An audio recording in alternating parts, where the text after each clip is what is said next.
Prabang, ladies and gentlemen. I'm Hiro Dadia. We have with us Mr. Ramakanth Akula, CEO at the Waterbase, joining in. Welcome to the show, Mr. Akula, and a pleasure as always to speak to you and get insights from you. My first question coming to you is overall, if you talk about the Waterbase as well, it's a niche player in the high growth aquaculture industry as well in India. How would you actually describe the last 12 to 18 months during the pandemic, and how has the transition been when we've come back to normalcy? Thank you, Hiral, for having me on your show. The 2 years post this pandemic, they were quite challenging. Post the pandemic, now if we look back, I think most of the challenges that seem to be looking pretty huge in front of us, I think slowly we see that we are taming them over, and then the demand is also very robust right now for shrimps globally. I mean, we had all the restriction issues, we had a lot of supply chain disruptions, a lot of issues, affected the shrimp sector following the pandemic. But now things are almost coming back to normalcy. The demand is pretty good in the overseas markets. As you know, shrimps that we produce in India, almost 93% of them get exported. So right. the markets like market for Indian shrimp, that's importing a lot of shrimp. I mean, we have witnessed almost 20% over 20% growth in the US imports, and EU imports are also looking up. China demand is a bit lukewarm right now because of their COVID restrictions. Hopefully that should also pass by, but otherwise I can say that demand had been very robust in 21, and we hope in 22 also it would continue the same. As far as Indian shrimp production is concerned, the pandemic year, our production went down, but in 21, it came back very strongly in the first half. Second half, due to inclement weather and due to sporadic disease outbreaks, there was some pressure on production, but otherwise, overall, we ended the year pretty well. India shrimp production was up again over 800,000 metric tons of shrimp. So I think we are now coming back to a normal situation. But right. The other side, we look at from the supply side, we did have some issues, especially the feed manufacturers because of the rising input costs. As you would have seen or read in the newspapers, all the key raw material prices had, run, especially in the last year, and they still continue to remain at elevated levels. You take soya, many years in the last decade, the prices were just hovering around 40 rupees. And today, we still are paying over 64, 65 rupees for a normal soya, and soya high pro, which accounts for the major portion of soya, that is hovering around 68 to 70 rupees. So the soya prices are pretty high, and following the soya prices, the fish meal prices are also very high, which used to be at around 80 rupees. Today, they are quoting around 117 rupees a kg. So that's a huge jump that we have witnessed. And then wheat flour, which was relatively, better last year, but post the war, the wheat prices are also going up high. I mean, wheat prices used to be around 22, 23 rupees a kg. Now they are hovering around 29 rupees. And we do expect that there would be still, hardening of prices as we go along. Yesterday, there was a news that India is going to stop exports of wheat. But today, just now, we heard the news that they are relaxing shrimp export, wheat exports. So that would have an impact on the availability, liquidity of wheat flour. So all the key raw materials that go into shrimp feed manufacturing, they are all going through the roof right now. And unfortunately, we just can't pass the entire inflation on to the customers. So that's where, the margins are getting impacted. for feed companies. Right. So then taking this into consideration, by how much are you expecting margins to be hit on the back of key raw material prices? I mean, to give you, a sense of what we are talking about, the raw material costs typically used to be around 65 to 67%. Today, they are hovering around 73 to 75% Wow. to sales. So all the margin is gone. I mean, unless you have a scale, unless you are pretty large, your contribution margins can absorb your overheads. Otherwise, it's a very tough situation right now. So we are hoping for the prices to cool off, the prices to come down, but we got to wait and see right now, because the key raw material prices are still holding pretty high, and this sector, we just can't pass on the inflation to the farmers, because the farm gate prices obviously would depend on the international prices, how the demand and supply situation evolve internationally. So we have to be mindful of the farmer sentiment as well. So passing on the inflation is a bit tricky here, and at this stage, though we have passed on a portion of it, but a bulk of the inflation is being absorbed by the feed companies. That's hitting our bottom lines.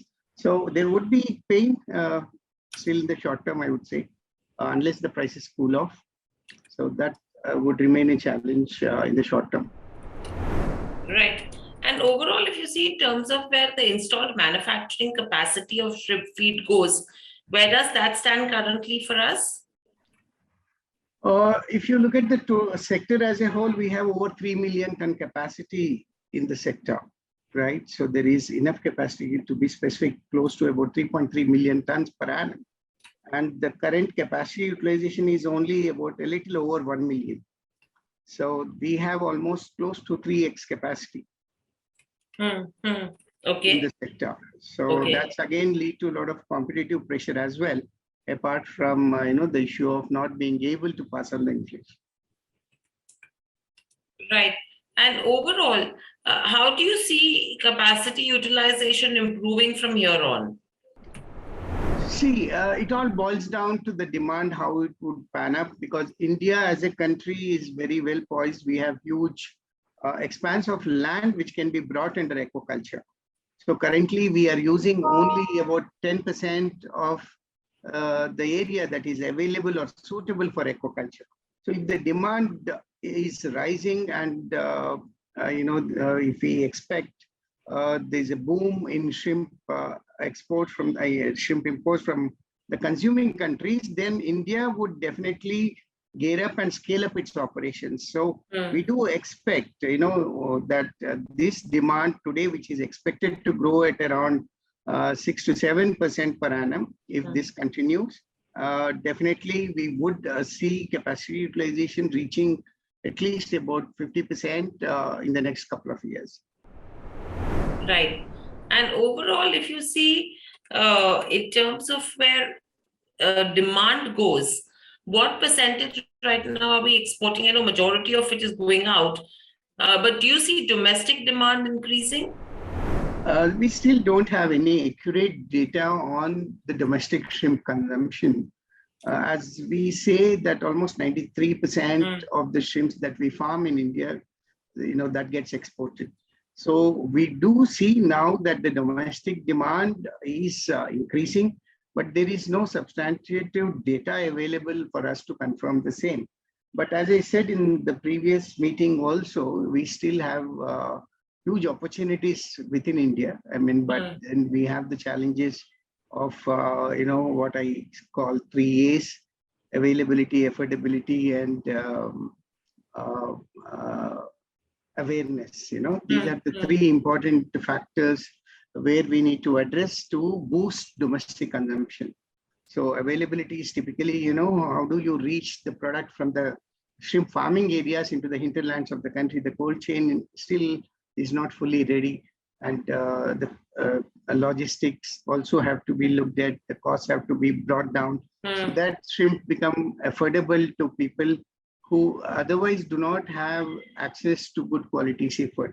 When we talk about cities like Delhi or Lucknow, Jaipur, even Indore, Nagpur. I mean, these are countries where Taiwan cities where there is huge potential for good quality seafood, because that awareness of consuming lean proteins is very much there, at least in the top cities.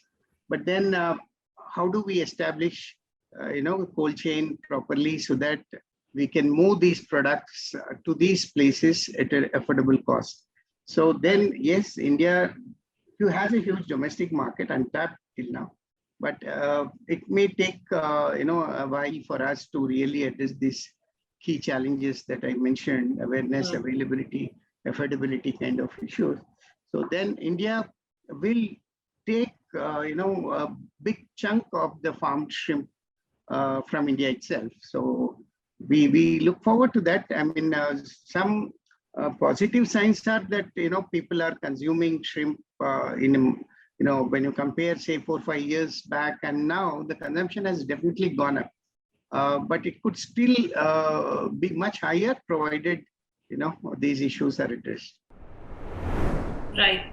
And with all of this said and done, if you see in terms of the business as well, the revenue streams for you are pretty diversified now between feed, hatchery, farm care, exports.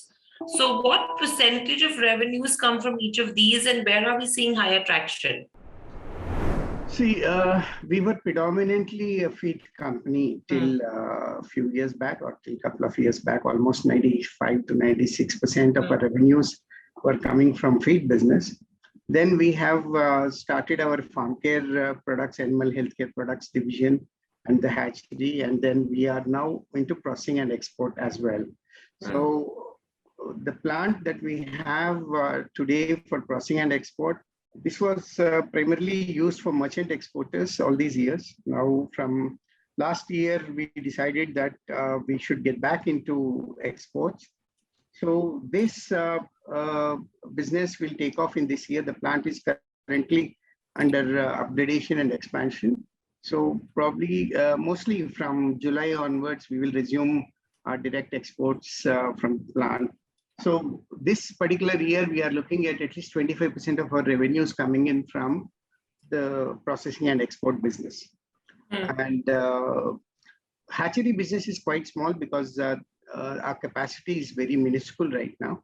So we will expand the hatchery probably in the next fiscal, but not much can be expected from the hatchery division as such. The farm care division, this again, the products go to the same farmers, aquaculture farmers. This business we have started 4 years back, and we had been growing pretty well over there. This business today contributes not much, it's just below 10%, and will remain so. These categories don't have much upside. But if you ask me, it would be the processing and export division and the feed division, these are the two key areas that one needs to look at. They have huge upside potential, and we are gearing up for that. Right. So overall, my last question coming to you is, what is the growth outlook looking like? What growth are we looking to achieve? And what's the next milestone we would want to cross in the next 3 to 5 years? See, for the company, if you see post-pandemic, our revenues have come down by almost half. Now, last fiscal, we have grown by about 39%. So this year also, we are targeting to grow at around 35 to 40% with the export and processing business coming in. So in short term, in say about 2 years' time, we would like to cross the landmark number of 500 crores for the company. That's what we are aiming at in the next 2 fiscals. Right. And all right. So that's like the growth strategy looking forward. Yeah. All right. Thank you, Mr. Akula, so much for joining us on the show. Always a pleasure to get insights from you. Thank you. Good luck and stay safe. Thank you so much. Thanks a lot. Subscribe to our YouTube channel for in-depth interviews of India Inc. and press the bell icon so that you do not miss our updates.